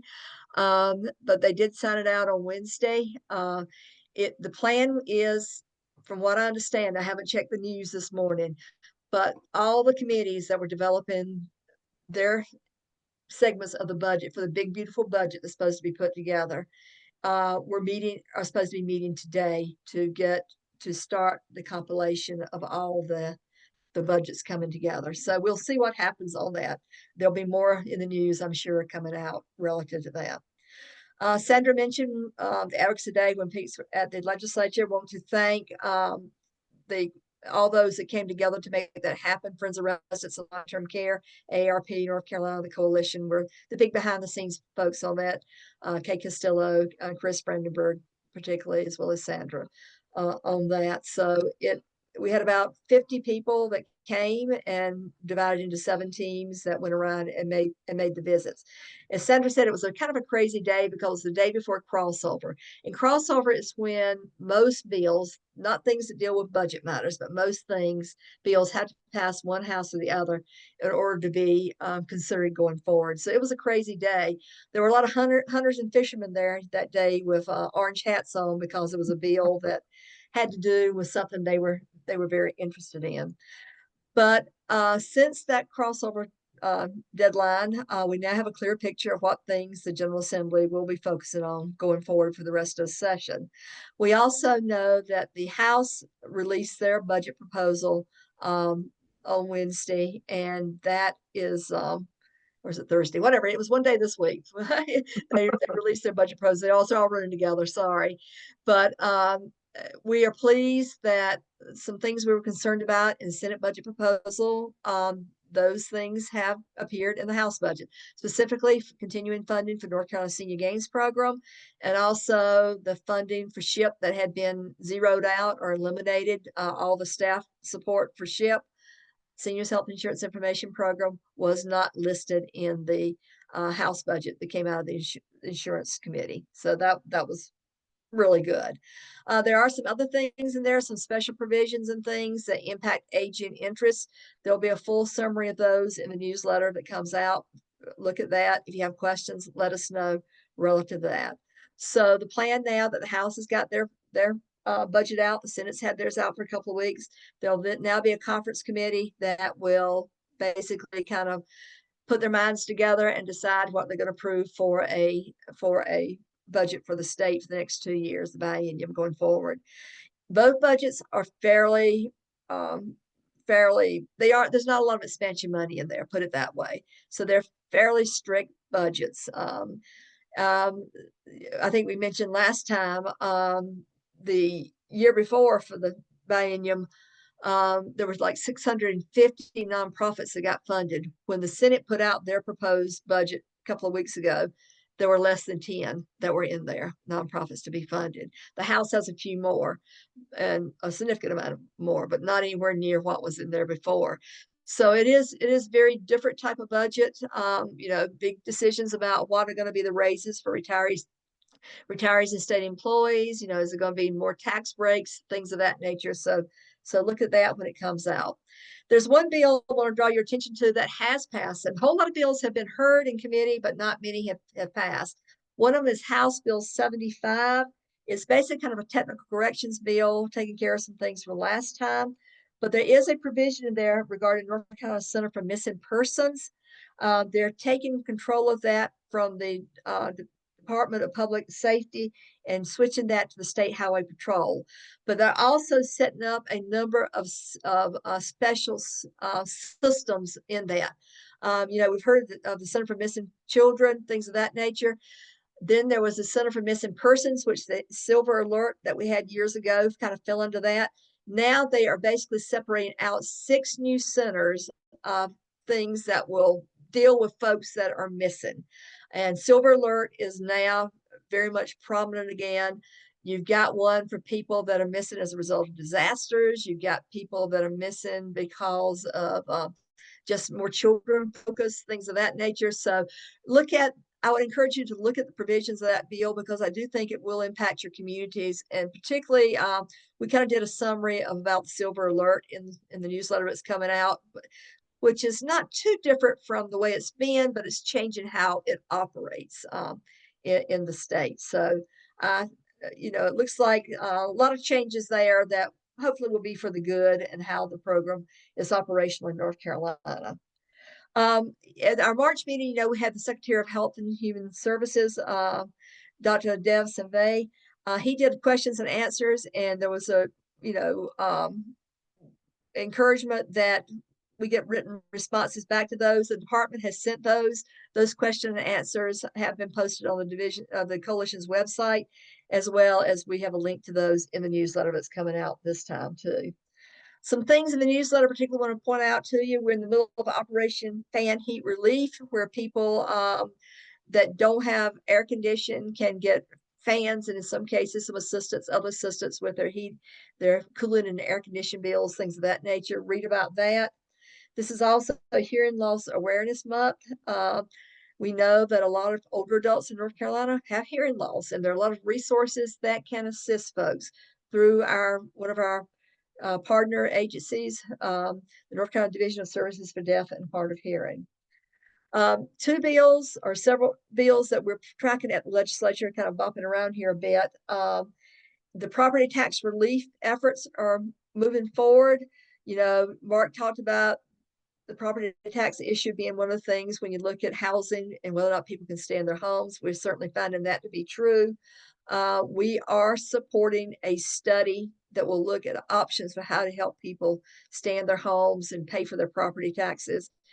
And we certainly encourage increases in the property tax exemption programs that are available in North Carolina for older adults and persons with disability. And then we got the two bills related to Work and Save, which basically would set up retirement saving options for people who don't have those currently through their employers. So we're spending a lot of time working on those areas.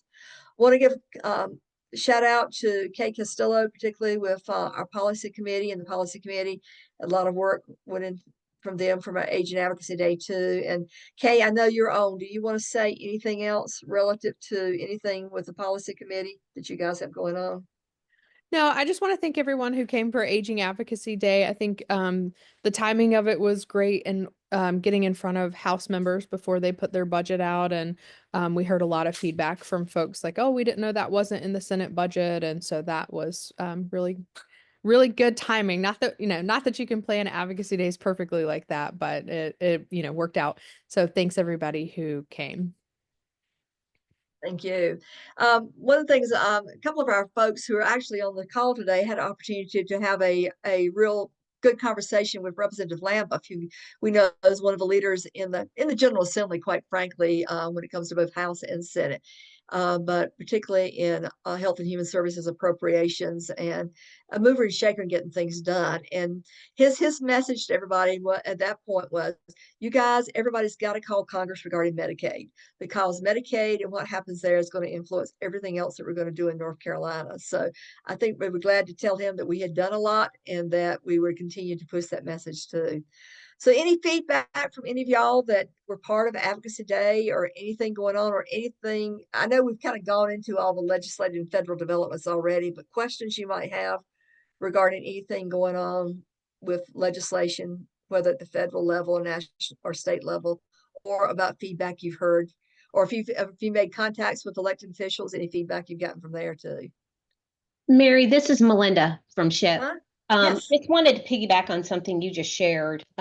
We have someone that's on our government affairs team that previously worked for Senator Burr. And he just basically echoed what you shared and said phone calls are the better way to go in terms of reaching out to federal delegations over emails and letters, because they are tallying those phone calls in terms of the subject matter. So I think we're going to get a bigger bang for our buck if people make phone calls over sending emails or letters. Okay. I'll also just share the coalition made the decision to invest in a system that will allow easier access for people to make phone calls and send emails to elected officials. Senator and I got trained on it this week. We're going to be starting to utilize that now. What's it called? I never can get the initials right, Sandra. And you're on mute again. It's called Congress Plus, but it's has state Senate and House representatives, and also then congressional delegations, with the ability to email, text, and give you phone numbers of all the folks for you to be able to make phone calls as well. Yeah, we had that. You can do emails directly. We had the option of being able for you to also call through the system. The problem with that is we had to pay for the phone call. And our budget doesn't quite allow that. So what it does do is we give you all the information about phone numbers and things like that, and then you just make the call instead of going through our system. But it's a nice way of people are more likely to do it if it's hassle free. So we're trying to make the system hassle free to do that. Melinda, you want to say anything about SHIP funding and anything y'all are hearing? Sure. So first of all, before I talk about it, I would just like to thank everybody who is on this call for your support and for the coalition support, along with AARP and Friends of Residents, and as it relates to Advocacy Day. I'll tell you, between that and our volunteers and coordinators, the message is being heard. We've gotten some great feedback from House members and some Senate members too, and recognizing, and to what Kay said, we've heard from some, especially on the Senate side, that they had no idea that the funding cut was even in the budget. So as Mary mentioned, we were delighted to see that the House proposal did not include SHIP funding cuts. But we know we still have a long road ahead of us. And we're going to continue to do advocacy on that side, as well as the federal side. We did get information last week, or earlier this week, excuse me, from the Administration for Community Living. We had received a partial award for our SHIP base grant that started April 1st. But the remaining funds, the 70%, we were still waiting for, but ACL finally did get that money, and they're hoping to get that out to us prior to that transition date of June 2nd.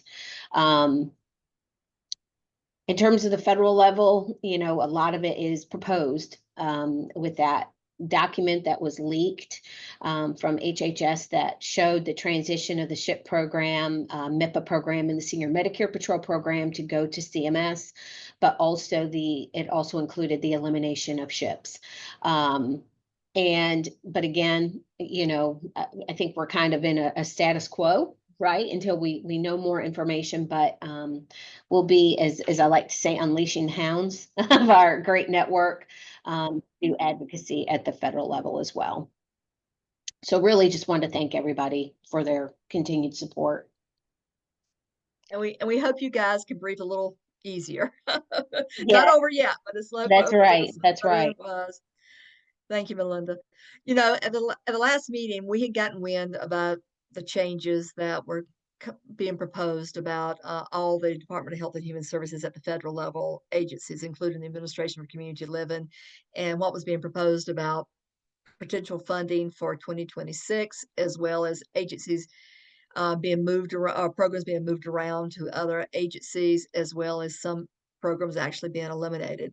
We made the decision not to really kind of talk about that a whole lot, because we felt that people need to hear it from your own employers and not from somebody like us at that stage, because we knew it was going to be a long road there.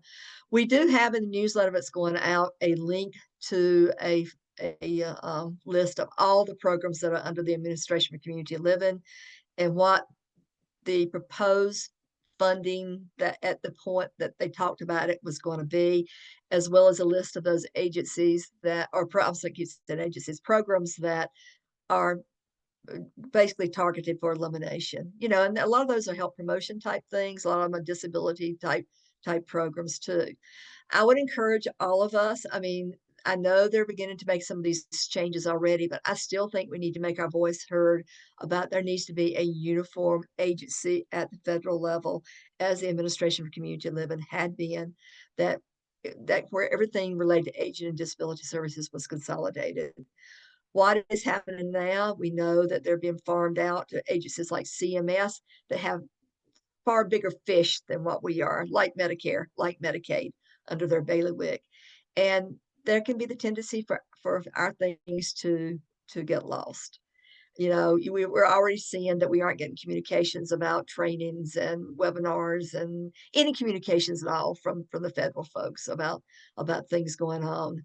And, I know it's a very unsettling time for all the folks at the federal level, but I think we need to help be their advocates also. We need to be the advocates for the programs, because the programs make a difference. That's the bottom line, is those programs make a difference.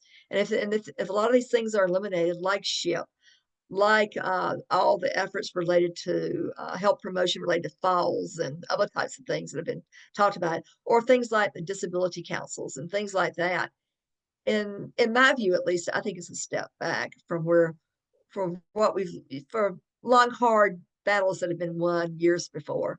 So we need to be a voice and an advocate for those things. And and things aren't over until they're over, and because something changes now doesn't mean it can't be changed back. But we need to make our voice heard. So that's my soapbox for this morning on that. But anybody have any other comments or anything regarding state or federal legislation?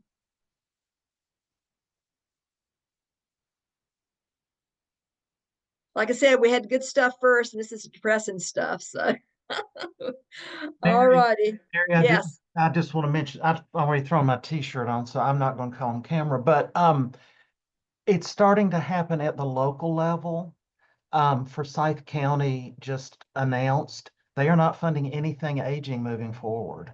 And the community is getting ready to respond by the providers are pulling together their people, and they're going to fill the county commissioners meeting with older adults and just stand there very silently because they're having a shortfall in the Department of Education in that county. And the way they're going to solve it is to actually not fund anything for older adults. So we need to keep an eye on the local level. I never thought I would have to say that because we've always had outstanding support in the counties, but it's becoming a trickle-down effect, as you mentioned.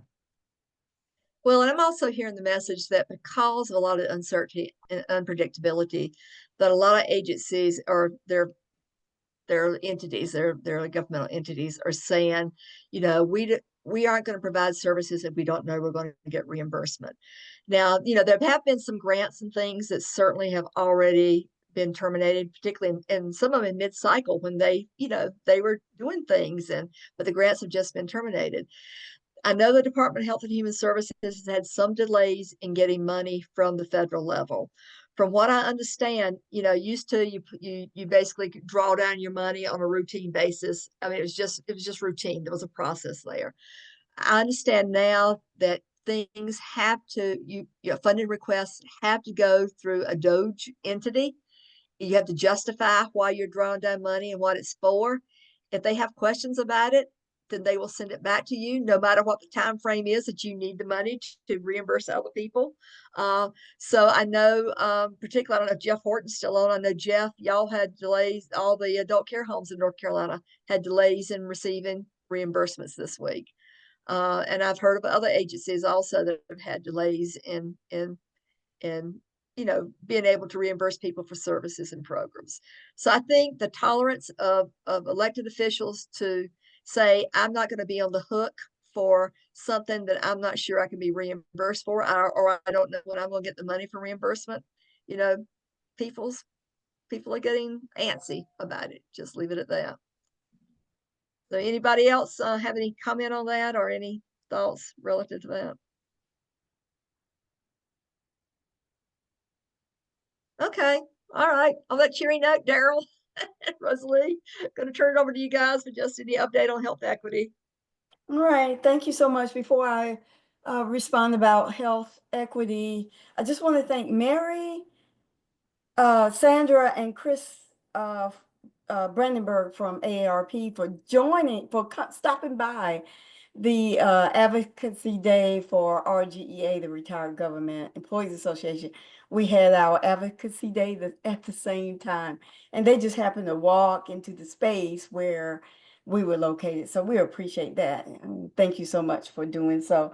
My report for the Health Equity Committee is very short. We're going to hold our first meeting of 25-26 this fiscal year in September, the second Friday, September, probably from 10 to 11. We'll let you know more about that.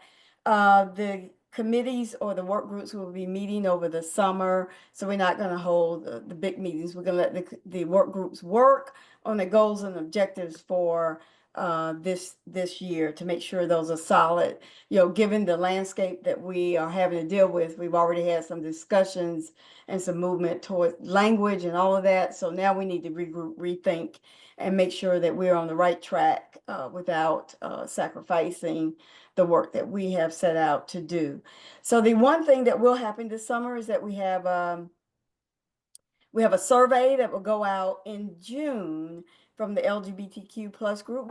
We want to encourage you to please fill that out. I think Katie Kutcher is on the call. Katie, did you want to give to say anything else further about that, only because we want to make sure people fill this thing out so that we can get the information we need to move forward. Go ahead. Yes, I think you nailed it, Daryl. It's just an opportunity for us to get some feedback from the members regarding any practices that you have already implemented at your organization regarding serving the LGBTQ plus community, but also looking for opportunities for how we can help, right? So we want to be sure that we're making resources available to all of the member organizations, trying to also maybe gauge interest in any specific trainings related to customer service, providing supportive, inclusive services. And so this is just a great opportunity for us to get a baseline to find out what kind of interest there may be from the different member organizations. And so we would appreciate you taking the time to complete that survey. It will help us in the committee with planning moving forward. Just a few notes. You'll find that the survey, it is anonymous. However, it gets to an optional section where if you want to share your contact information, you can. You'll see one of the questions there also is if you happen to be interested in serving in the committee. So you could indicate that there, and then it asks for your permission for us to contact you if you're interested in serving on the committee, or if you're interested in learning about training opportunities that would be available for you or your teams. So keep your eyes peeled for that survey in June, and we would really appreciate your feedback.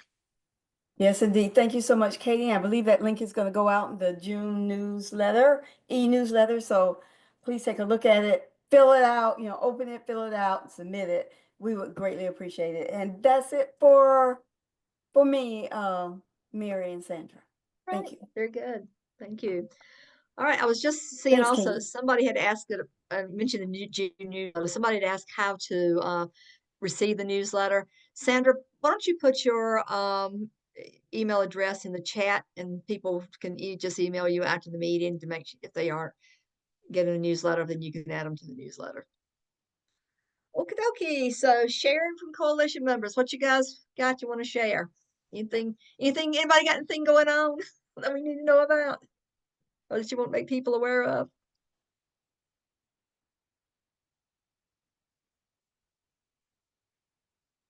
I know there are a lot of conferences that have been going on last couple of weeks and all, so everybody's trying to get everything spring-wise done.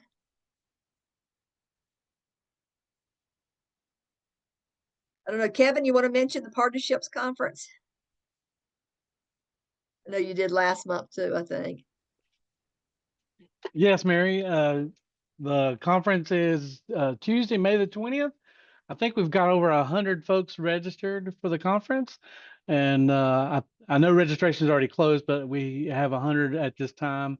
And of course, one of the things is Bill Benson will be presenting as well, as we got some other great leaders from across the state that'll be sharing some great information. Okay, that's the Partnership to Address Adult Abuse Conference, and that's Correct. going to be in Cary, correct? Yes. Yes. Okay. Okay, I see a couple of things in the chat that folks are putting in there. Let's see. Lee's got her hand up. Okay, Lee? Yeah, Mary, hi. I just wanted to remind folks that the All Ages, All Stages Medicaid LTSS pre-conference forum is June 4th. And I put the registration link in the chat. Very good. Yeah, Medicaid, this conference, they're having a long-term care services and supports. In the past, it had been kind of closed to providers. This year, it's open to anybody. I believe the registration is like $50 or something like that, if I remember right. Yeah. That is correct. Okay. Let's see, Katie, you've got something. That's the upcoming webinar. You want to mention anything about that? Sure. So speaking of evidence-based health programming, we do have a webinar coming up later this month here in May about evidence-based health programming, also connecting it to the Older Americans Month theme, flipping the script on aging. So it's talking about, again, how these evidence-based programs are empowering for individuals, of course, living with chronic conditions, or whether it's the falls prevention programs, or even supporting caregivers to make sure that they're taking care of themselves. There's all types of evidence-based programs. And so it's a great opportunity to learn why these programs are so important and to learn how to connect with them and help them grow in your communities. Okay, great. So Jeff Horton, I know y'all are having your trade show at the new Caesars Casino in let's see, where is that? It's not Roanoke, it's in Danville. Danville. So I know you had to go and do a pre-check for it. You check it out. So what do you think? It sounds like the hotel rooms are pretty cheap. You're on mute.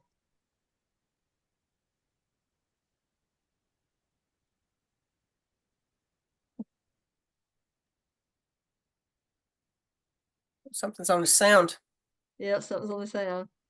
Well, anyway, Jeff's group is going to be checking it out. They're going to have their trade show there in September, and I just saw something where he and I think some of the board members went and checked it out. And so the facilities were really nice. I think the hotel room was like $110 or something. So they really want you to go and spend your money. Exactly. Yeah. So anyway, so speaking of, Is that one I definitely need to attend, right? I don't believe that you'll be putting that on your expense report.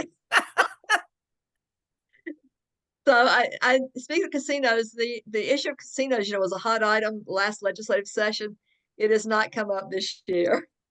So I think let's see what's Jeff saying. The rooms are, for some reason, 113 a night, great value. Okay. Anybody else got anything going on you want to share?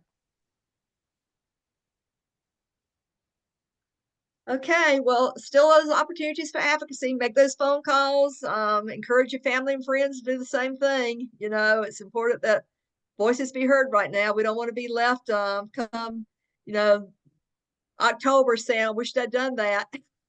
So now's the time. Thank you for everybody that's putting things in the chat. The newsletter this month is going to have a little bit different format. It's not going to have all of the calendar dates at the bottom, but that will come out in a separate email next week. That's going to have everything. We're trying to look at things again, formatting differently. So please feel free to give me your suggestions, revisions, I don't like that kind of things with that. We'd appreciate that, but all with the underlying theme of just making sure that we are getting the information that you want out to the membership list. So. And I see Brian Simpson has put in information from Social Security. Brian, have any Social Security offices in North Carolina been closed?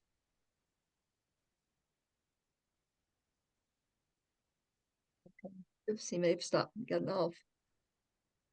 There were 4 that were kind of on the list, and I heard at least 3 of them were off the list now, but I don't know about the 4th one. So yeah, I think he got off the call, I believe. Okay, all right. So we're glad Brian is still there. We know that our friend Lisa, who had been at Social Security for years, was always on this call. She decided to take the offer to retire. So we miss her and wish her well. Okay, guys. I don't think anybody else has anything else. Sandra, last word. Just thank everybody for being here, and we'll keep doing the work that is important for the aging community. All right, y'all have a good one. Take care, and we'll see you in June. And then the meeting of the June date is going to be June 27th. Yep. All right, take care. Bye-bye.